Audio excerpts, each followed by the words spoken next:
Bon, nous allons lire les Écritures dans le livre de Genèse chapitre 4. Nous allons commencer vers verset 3. Paulina, tu vas faire lecture avec Ngomakasi.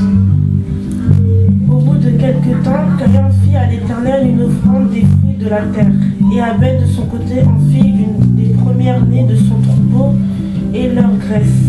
L'Éternel porta un regard favorable sur Abel et sur son offrande, mais il ne porta pas un regard favorable sur Caïn et sur son offrande. Caïn fut très irrité et son visage fut abattu. Et l'Éternel dit, Caïn, pourquoi es-tu irrité? Et pourquoi ton visage est-il abattu? Certainement, si tu agis bien, tu relèveras ton visage, et si tu agis mal, le péché se couche à la porte et ses désirs se portent vers toi. Mais toi, domine sur lui. Amen. Amen. Que Dieu bénisse nos frères partout dans le monde. Et que Dieu vous bénisse aussi. Et de cette nouvelle année que nous sommes entrés, c'est notre premier dimanche. Notre prédication sera intitulée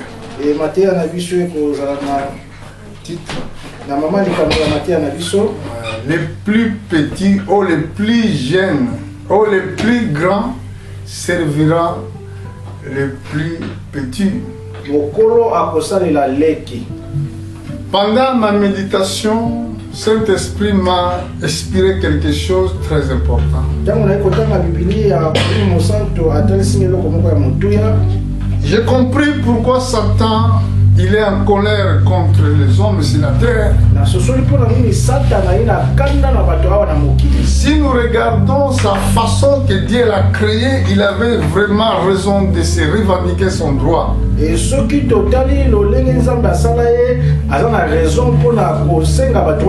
il a dit que lui il est beau, il est belle, plus que les hommes qui étaient tirés dans les poussières. Lui il marchait sur les pierres précieuses. Mais j'ai compris aussi quelque chose. Mais pourquoi dans les Écritures, ceux qui étaient les plus petits qui prenaient le pouvoir? Regardez par exemple, ici il y avait quelque chose qui était passé. Il y avait deux fils. Un qui était grand, l'autre qui était petit. Et tous les deux, ils voulaient aller servir Dieu. Ce qui était un peu compliqué dans leur situation, la Bible déclare au verset 3. Au bout de quelque temps, Caïn fit à l'Éternel une offrande de fruits de la terre. Donc Caïn avait travaillé. Il avait travaillé, il avait des fruits. Il doit donner maintenant à Dieu. Abel, de son côté aussi. Vous savez qu'Abel était le plus petit. Le plus petit, dans son côté, il a fait une des premières nées de son troupeau et de leur graisse. L'Éternel, portant un regard favorable sur Abel et sur son offrande.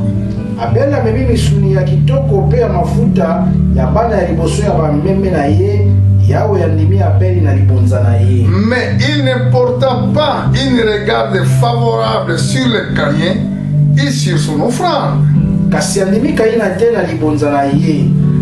Caïn fut triste, irrité, à son visage fut abattu. Voilà des personnes qui sont venues pour louer Dieu. Voilà deux églises, deux sortes d'églises dans le temps de la fin. Ça c'était l'image, c'était l'ombre des choses à venir. Deux églises, deux sortes de croyants à l'église. Tous ils veulent servir Dieu. Mais sans demander à Dieu, que veux-tu que je fasse? Il avait porté les fruits de la terre. Ce qui voulait dire, ces églises qui prêchent seulement les choses terrestres. Ce qui voulait dire, ces prédicateurs qui prêchent seulement les choses de la terre. Venez à l'église, tu vas se marier. Venez à l'église, tu vas voir la bénédiction. Venez à l'église, tu vas voir tout ce que tu veux. Il parle seulement des choses de la terre. Mais quand nous regardons l'offrande d'Abel, Abel prêchait Christ. Parce que Christ, c'était l'agneau de Dieu qui ôte les péchés du monde. Les jours quand Jésus venait vers Jean-Baptiste, Jean-Baptiste, quand il a regardé, il a dit, voici l'agneau de Dieu qui ôte les péchés du monde. Cet agneau qui doit mourir pour payer les prix des péchés pour les hommes. Cet agneau qui doit être les victimes expiatoires pour tes péchés. Voilà l'image de l'offrande d'Abel. Mais pourquoi Dieu a écouté favorablement cette prière en cette offrande? L'image d'être le plus jeune, c'est l'image de l'humilité. Dieu choisit les choses humbles. Alléluia. Et c'est pour cela qu'il a montré ça même au ciel. Même Satan, il croyait qu'il était beau. Même Satan, il croyait qu'il marchait sur les pierres excellentes. Mais l'humilité n'était pas dans son cœur. Il ne voulait pas apprendre avec il ne voulait pas se humilier d'obéir Dieu. Et c'est pour cela, ça c'est rejet des gens qui se orgueillissent devant Dieu. Tous les hommes de Dieu qui prennent place de Dieu, ils sont rejetés. Dieu va les rejeter parce qu'il a rejeté Satan. Vous savez, l'ange Lucifer, c'est lui qui conduisait les louanges. Il était parfait. Il était plein de sagesse. Mais Dieu l'a rejeté. Dieu avait rejeté toutes les capacités que Satan avait. Mais si Dieu avait rejeté Satan à cause de son orgueil, et toi aussi, comme tu ne s'humilies pas devant Dieu, comme tu n'acceptes pas que Dieu il est le plus grand, comme tu n'acceptes pas que tu sois enseigné de Dieu, Dieu va te rejeter comme il avait rejeté l'offrande de Caïn.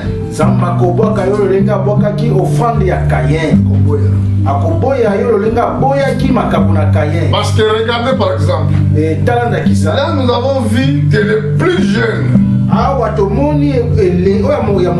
c'est là le plus jeune que Dieu avait écouté quand il a ramené son offrande. Il y a un jour, si nous montons au chapitre 48, il y avait question de Jacob qui bénissait les enfants de Joseph. Bon, nous allons regarder ce qui était passé les jours-là devant Dieu. Pauline a regardé dans le livre de Genèse chapitre 40. Genèse 48. Commencez au verset 12. Joseph les retira des genoux de son père et se prosterna à terre devant lui. Puis Joseph les prit tous deux, Éphraïm de sa main droite à la gauche d'Israël, et Manassé de sa main gauche à la droite d'Israël, et il les fit approcher de lui. Israël étendit sa main droite et la poussa sur la tête d'Éphraïm, qui était le plus jeune, et posa sa main gauche sur la tête de Manassé. Ce fut une intention qu'il posa ses mains ainsi, car Manassé était le premier-né. Et il bénit Joseph et dit que le Dieu en présence duquel ont marché mes pères, Abraham et Isaac, que Dieu qui m'a conduit depuis que j'existe jusqu'à ce jour, que l'ange qui m'a délivré de tout mal bénisse ses enfants, qu'ils soient appelés de mon nom et du nom de mes pères Abraham et Isaac, et qu'ils multiplient en abondance au milieu du pays. Joseph vit avec des plaisirs que son père posait à sa main droite sur la tête d'Éphraïm. Il saisit la main de son père pour la détourner dessus de la tête d'Éphraïm et la diriger sur celle de Manassé. Et Joseph dit à son père: pas ainsi mon père, car celui-ci est le premier-né, pose ta main droite sur sa tête. Son père refusa et dit: je le sais mon fils, je le sais. Lui aussi deviendra un peuple, lui aussi sera grand, et son frère cadet sera plus grand que lui, et sa postérité deviendra une multitude de ces nations. Amen. Amen. Là, nous avons vu Joseph qui avait des enfants.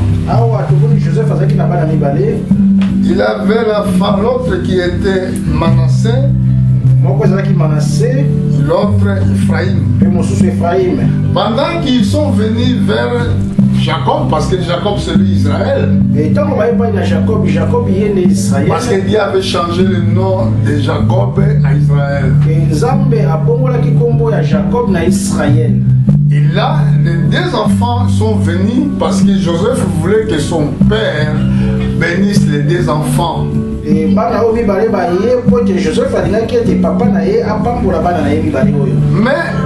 ce qui s'est passé, Joseph avait croisé ses mains, il a pris les mains droites, il a posé ça à Ephraïm et les mains gauches à Manassé. Et Joseph a kangaki maboko mibale, mosusu oya mobali alekisi yango na Ephraïm et mosusu alekisi yango na Manassé. Mais pendant qu'il priait, tango azali ko bondela, Joseph était déplaisant. Et Joseph azalaki wana asepelaki na yango te. Il voulait que son père respecte les droits de naissance. Parce que celui qui était le premier né, c'était Manassé. Ephraïm était le deuxième. Mais Jacob refusa de le faire. Et Jacob il a dit que je le sais. Parce qu'il était prophète.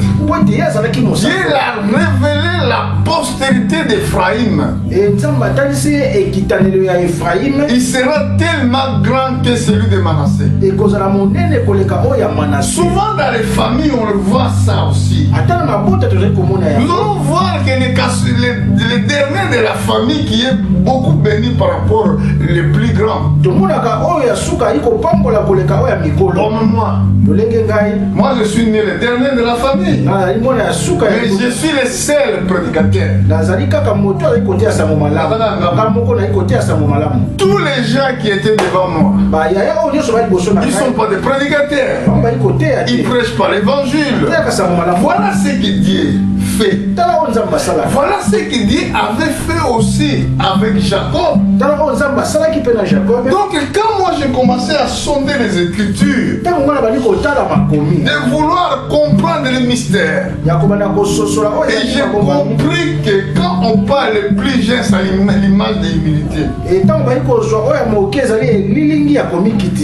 Si vous êtes tellement humble, vous serez tellement élevé.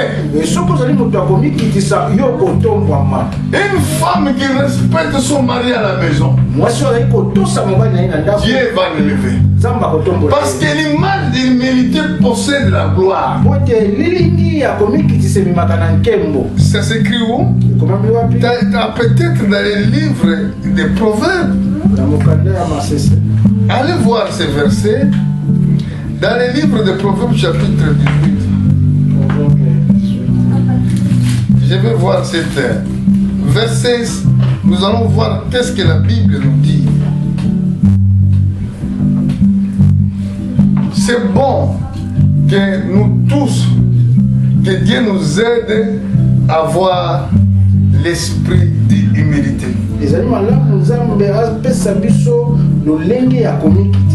Parce que la parole de Dieu est vivante.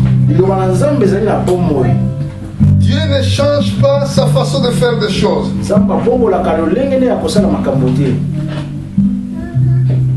Au verset chapitre 18, verset 12. Proverbe 18, verset 12. Avant la ruine, le cœur de l'homme s'élève, mais l'humilité précède la gloire. Celui qui répond. Avant la ruine, le cœur de l'homme s'élève. Satan, il s'est levé devant Dieu. C'est pour cela aujourd'hui, Dieu l'a jeté par terre. Dieu a levé les dons des chérubins protecteurs. Nous devons avoir l'humilité partout où Dieu va nous envoyer.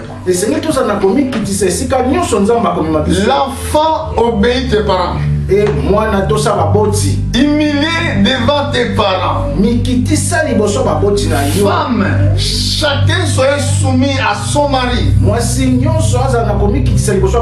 Les travailleurs ou les serviteurs, ils doivent être soumis à leur maître. C'est pour cela que Dieu choisit les choses humbles. Dieu rejette tous les orgueilleux. Nous allons voir encore dans le livre de Matthieu chapitre 23. Matthieu 23. Nous allons voir ce que la Bible va nous dire. Pourquoi Dieu choisit les choses humbles.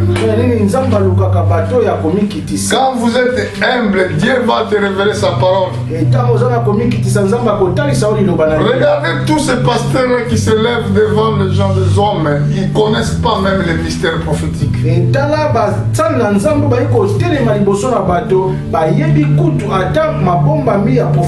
Ils se lèvent devant les gens. Ils se donnent des grands noms. Mais ce n'est pas avoir les bons noms, les grands noms que Dieu va t'élever, loin de là.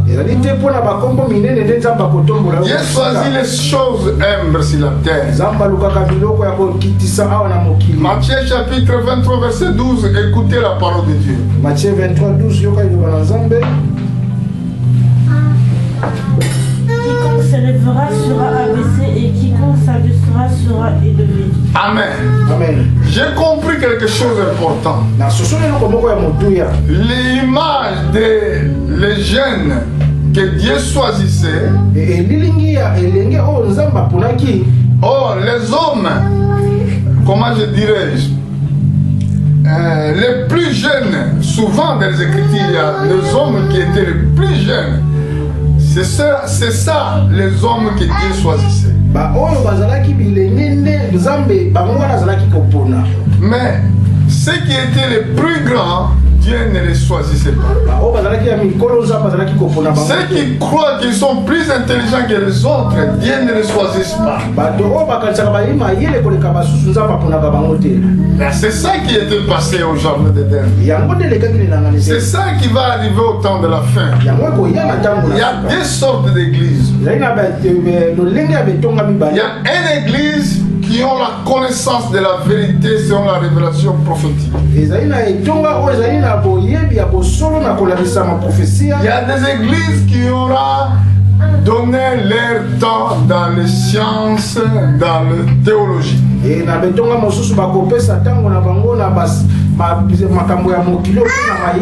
Ils vont comparer l'intelligence, leur intelligence avec la parole de Dieu. sera pour être très difficile à comprendre le message prophétique. Même quand ils sont corrigés, mais c'est très difficile à accepter la correction. Pourquoi? Parce qu'ils se croient, ils sont grands. Ils m'élèvent dans le même puissant de Dieu afin qu'ils vous exaltent dans le temps convenable. C'est ça qui était passé quand Dieu avait envoyé le prophète Samuel dans la maison d'Isaïe.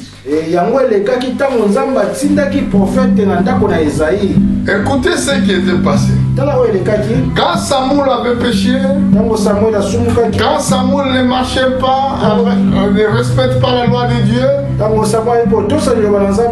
Dieu avait dit, oh, je regrette pourquoi j'avais choisi Saoul comme roi. Mais oui, il savait, peut-être il savait Dieu, même quand il dit qu'il regrettait, mais il savait que Saoul n'était pas le roi qu'il fallait.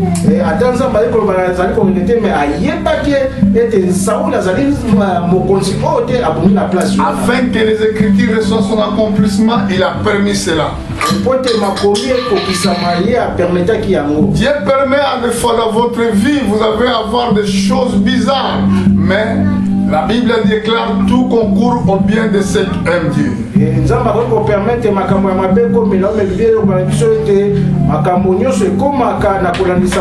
Parce qu'un jour même, Jésus croisa quelqu'un qui était aveugle dès la naissance.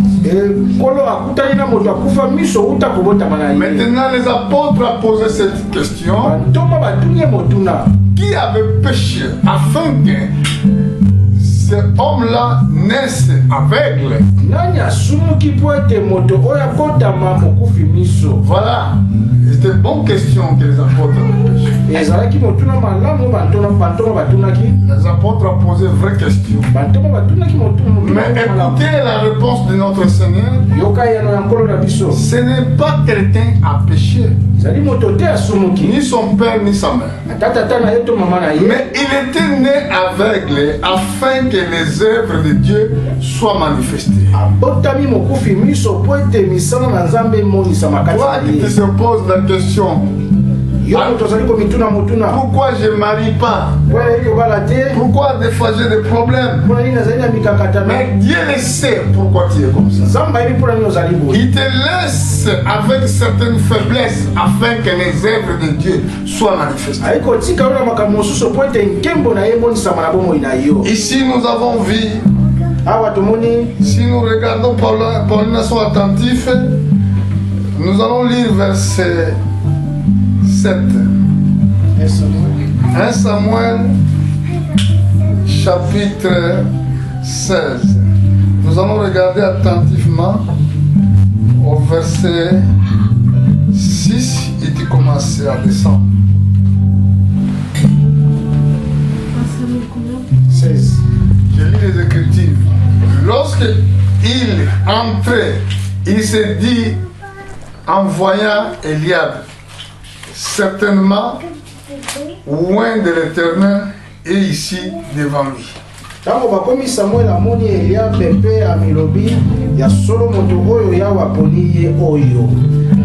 Et l'Éternel dit à Samuel, ne prends point garde à son apparence et à la hauteur de sa taille, car je l'ai rejeté. L'Éternel ne considère pas ce que l'homme considère. L'homme regarde à ce qui frappe les yeux, mais l'Éternel regarde au cœur. Si Yahweh alobi na Samuel kolanda elongi na ye pe molai na ye te, naponi ye te pamba te bato batalaka elongi ya moto kasi ngai Yahweh natalaka motema. Donc ici quand papa de David a commencé à sortir ses enfants, le premier, c'est ça qu'on a vu, qui s'appelait Eliab. Mais le Seigneur a dit que moi je l'ai rejeté. Et quand David a eu comme Sabana, kasi nkolo ponaki oyo David atalaki te kasi nkolo baki te ngai na bwaki ye. Dieu l'a rejeté, pourquoi? Pourquoi l'Éternel regarde pas comme les hommes regardent? Nous les hommes, nous regardons ce qui frappe les yeux. Mais Dieu regarde le cœur. À des fois, tu peux épouser une belle femme, mais dans sa visage, elle n'était pas une femme belle. Mais toi, quand tu vas les regarder, ah non, ces femmes-là, je ne veux pas d'elles. Parce que, ce n'est pas une femme belle. Mais finalement, les femmes qu'il fallait pour toi. Parce que vous, les hommes, nous regardons ce qui frappe les yeux. Mais Dieu regarde au cœur. Il a vu que le frère de David n'était pas digne dans le service de Dieu. Ils l'ont ramené deuxième. Dieu l'a rejeté. Ils l'ont ramené troisième. Dieu l'a rejeté. Quatrième, cinquième, sixième, septième. Il n'y avait plus rien. Ah. Les gens qui disent que le prophète il connaît tout. Oh, mais le prophète il connaît tout. Non, le prophète ne connaît pas tout. Le prophète, il doit attendre la révélation de Dieu. Comme Josué, qui ne savait pas qui avait volé les choses quand les enfants d'Israël entraient dans la ville de Jéricho.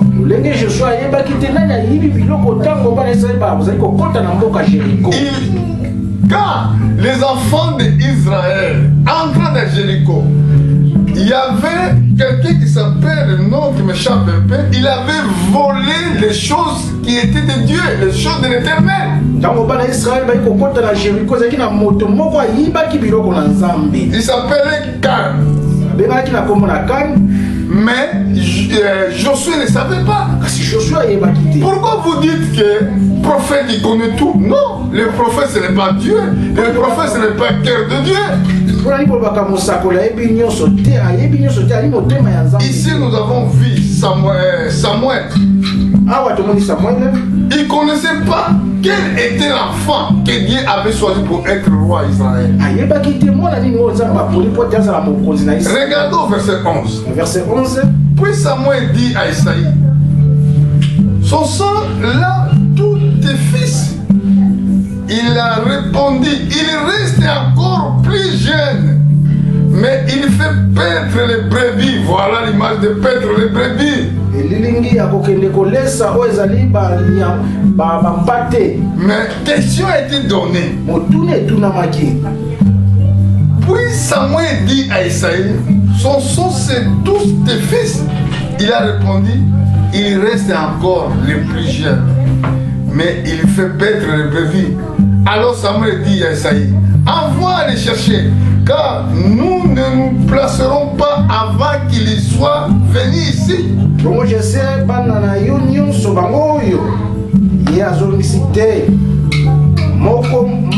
Moko moto azangi azali nanu mwana moke mpe atikali koleisa bameme. Samuel alobi tinda moto akende kobenga ye tokolia te soki ye akomi te. Amen. Amen. Abel, il pèterait les brebis. Abel azali kobokola bampate. David il était pasteur, il pèterait les brebis. Parce qu'il doit être conducteur de brebis. Et l'image de paître les brebis, c'est l'image de servir Dieu. Amen. Et c'est pour cela que Samuel, le prophète, ne peut pas bouger. Quand ta bénédiction est à court de chemin, Dieu ne bougera pas. Et Samuel akokaki kolingana te Si le temps de ta bénédiction est venu,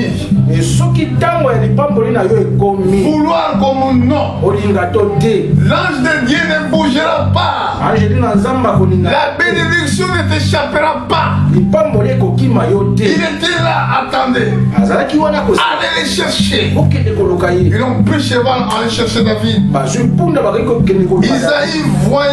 Isaïe voyant chercher, on était blonde.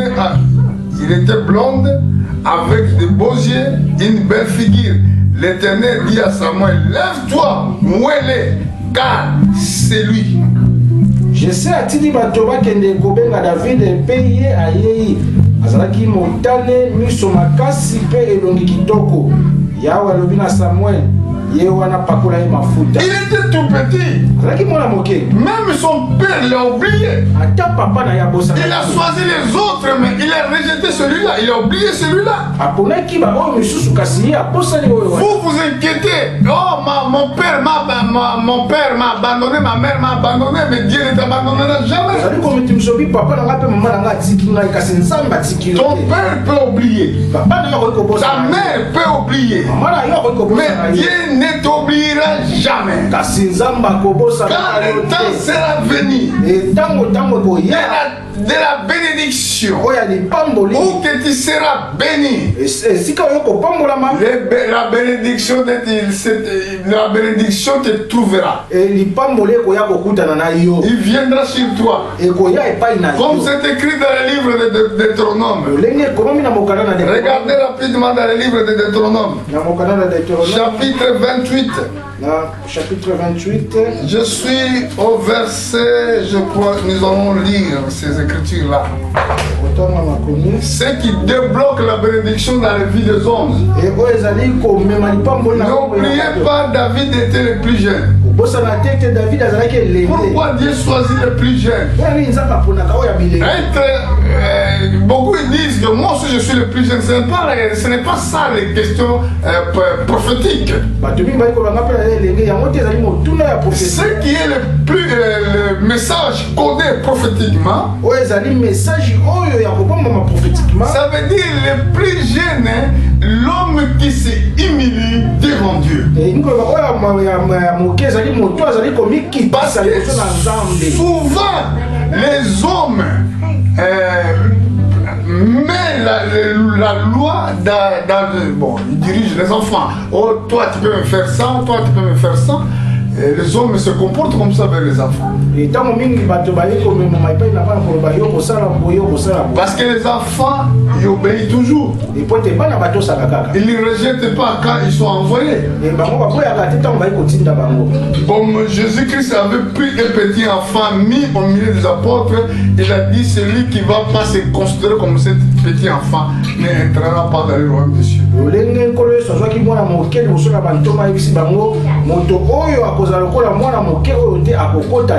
Être enfant, être obéissant. Être enfant est celui qui s'humilie devant Dieu. Être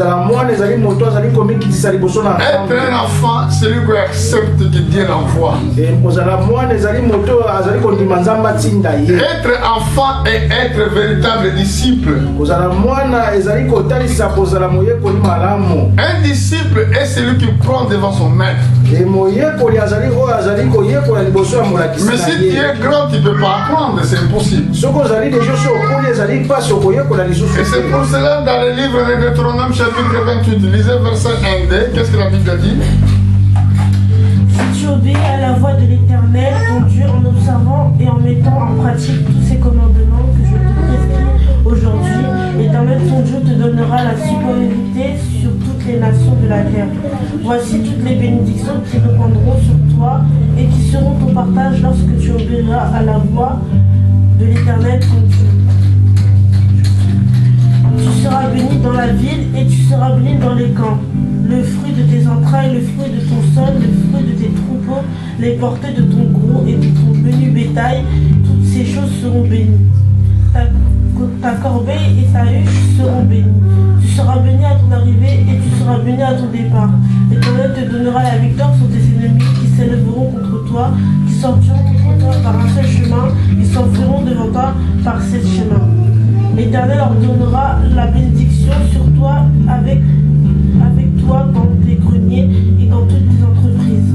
Il te bénira dans le pays que l'Éternel ton Dieu te donne. Tu seras pour l'Éternel un peuple saint comme il t'a juré lorsque tu observeras les commandements de l'Éternel ton Dieu et que tu marcheras dans ses voies. Tous les peuples verront que tu es appelé au nom de l'Éternel et ils te craindront.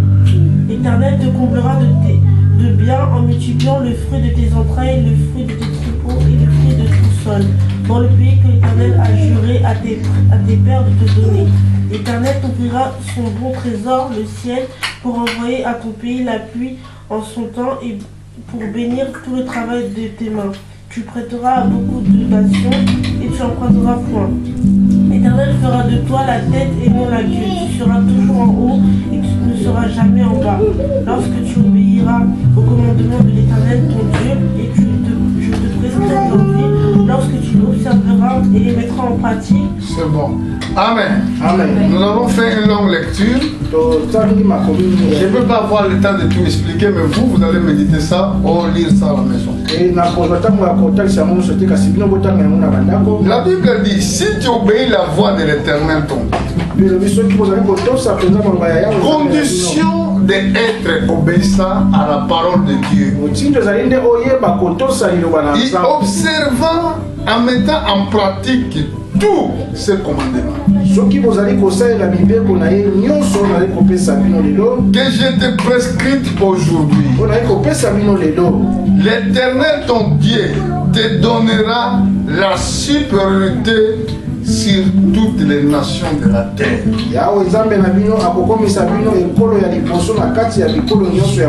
Tu voulais être supérieur, tu voulais être respecté, tu voulais être une femme d'honneur, tu voulais être un homme d'honneur.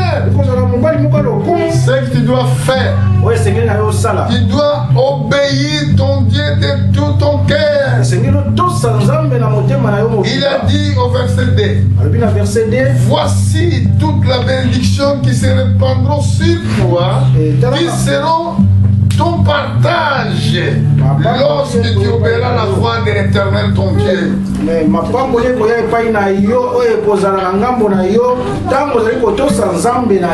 Si nous montons au verset 13, l'Éternel fera de toi la tête, non la tête. Tu seras toujours en haut et tu ne seras jamais en bas. Lorsque tu obéiras au commandement de l'Éternel ton Dieu, que je te prescris aujourd'hui, lorsque tu observas et en mettant en pratique.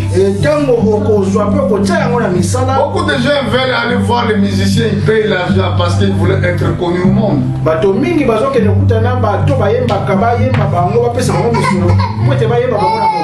Donc tu voulais que tout le monde le connaisse. Mais si tu voulais connu aux gens, les gens te connaissent. Ce que tu dois faire, obéis seulement ton Dieu.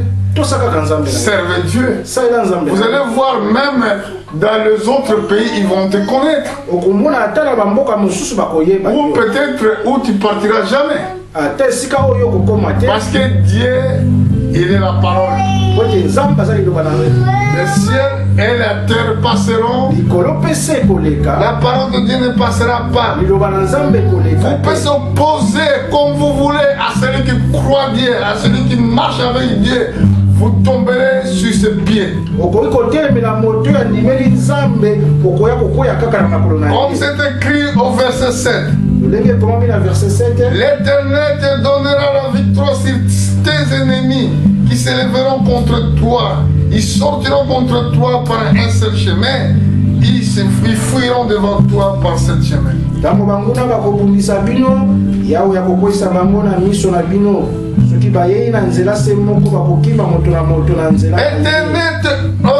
Éternel ordonnera la bénédiction d'être avec toi. dans tes greniers et dans toutes tes entreprises.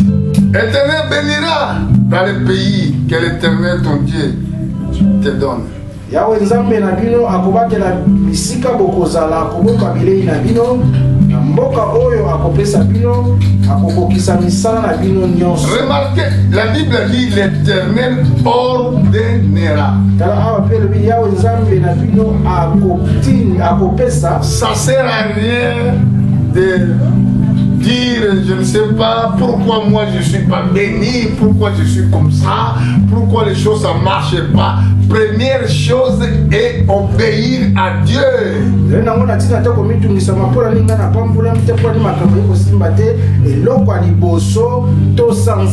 La Bible dit qu'il va ordonner. Amen. Amen. Mais dans les derniers temps, nous allons trouver des églises, un avec les pensées terrestres et l'autre avec les pensées célestes. Ils veulent prêcher les choses de la terre. Ils parlent seulement de la terre. Mais leurs yeux étaient aveuglés dans les choses prophétiques. Jésus avait dit, cherchez premièrement le royaume des cieux. Il reste des choses, cela vous donné par-dessus. Amen. Amen. David a dit, c'est à peine que vous révélez trop tôt. Mangez le pain des afflictions. Mais Dieu donne autant à ses bien-aimés pendant qu'il dort. Soyez bien-aimés, frères et sœurs. Être bien-aimé de Dieu est celui qui garde la parole de Dieu. Si tu rejettes Dieu et c'est pour cela que tu es orgueilleux et c'est pour cela que tu n'acceptes pas cette correction. Si